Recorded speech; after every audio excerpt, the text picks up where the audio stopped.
এই যে আমার ছেলেটা ভয় পাচ্ছে, ওকে আমার ভাই বলছিল যে একটু ছাগলের কাঁধে তো বসাবে না, একটু দেখাবে আর কি, যে ও তো শহরে থাকে দেখতে পারে না।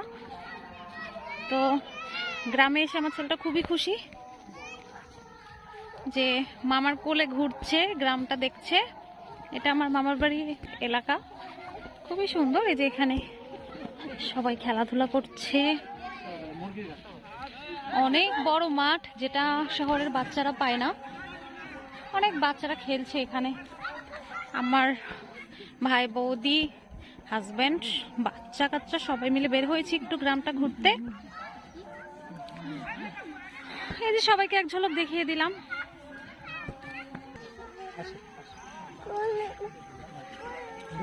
এই যে এটা নদী, কিন্তু নদীর জলটা শুকিয়ে গিয়েছে ওখানে।